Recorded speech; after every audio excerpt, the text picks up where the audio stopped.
Welcome to The Explainer. Today, we're diving into the story of one of history's absolute greatest military minds. A man who nearly brought an entire empire to its knees using sheer audacity, brilliant strategy, and oh yeah, a few war elephants.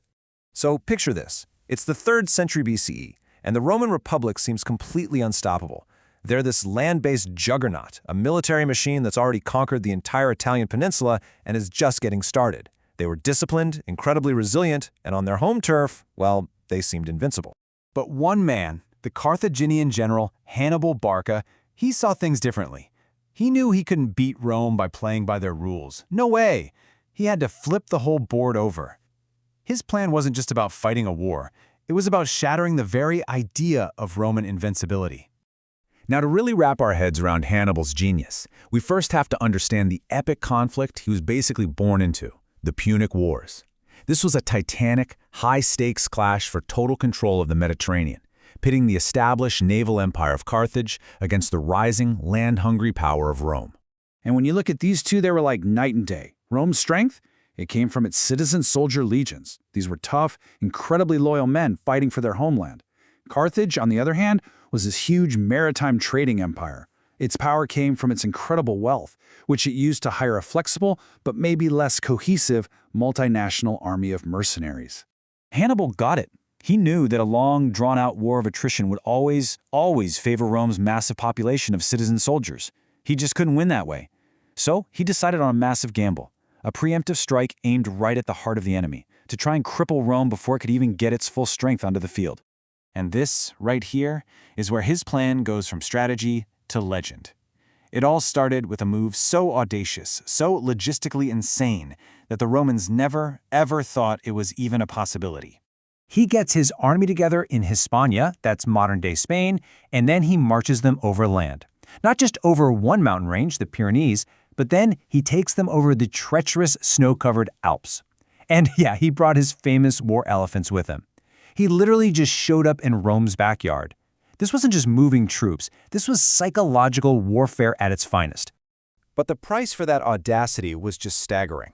Almost half his army, about 38,000 soldiers, died on that journey. Just let that number sink in for a second. It really shows you not only how incredibly difficult this march was, but also Hannibal's unbelievable, almost ruthless determination to pull it off. So once he's in Italy, Hannibal doesn't just line up his guys and have a straightforward fight. No, he basically puts on a series of tactical masterclasses, time and time again outthinking the rigid, predictable Roman commanders they sent to stop him. He turned the environment itself into a weapon. At the Battle of the Trebia, he tricked the Romans into crossing a freezing river on a cold morning. And then, bam, he hits their exhausted, numb flanks with cavalry he had hidden. A year later at Lake Trasimene, he used the morning mist to hide his entire army, setting a perfect ambush that just completely wiped a Roman consular army off the map. But his absolute masterpiece, the battle that's still taught in military academies all over the world, was at Cannae. He was facing a Roman army that was way, way bigger than his, and he did something totally revolutionary. He intentionally made the center of his own battle line look weak, almost like it was about to break. And the Romans, being Romans, powerful and maybe a little overconfident, did exactly what he predicted. They charged right at that weak center. Hannibal's troops then started this slow, controlled retreat, basically pulling the Roman legions deeper and deeper into his formation, luring them into the perfect trap.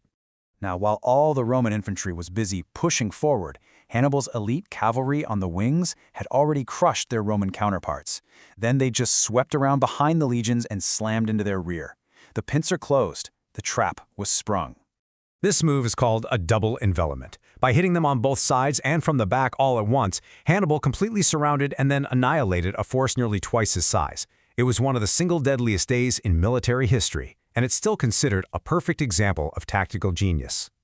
You know, Cannae was his masterpiece. It was a victory so complete, it should have been the end of Rome. And yet, this is where the whole story takes this fascinating, super ironic twist.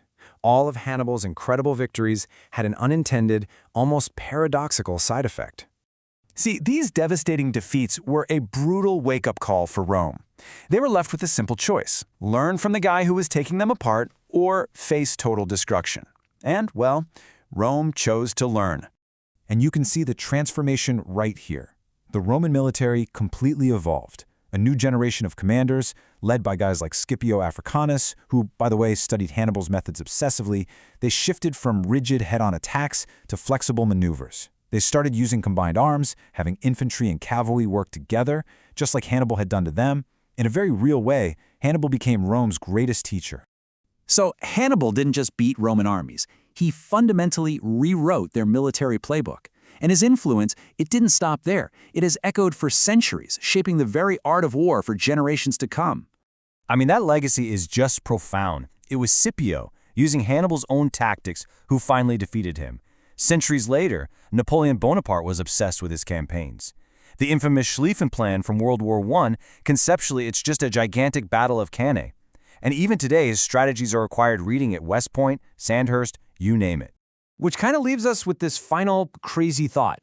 Hannibal Barca won almost every single battle he fought in Italy, but in the end, he lost the war. And maybe his true lasting legacy wasn't the enemy he almost defeated, but the one he inadvertently created. A stronger, more adaptable, and far more formidable Roman military machine that would go on to conquer the known world.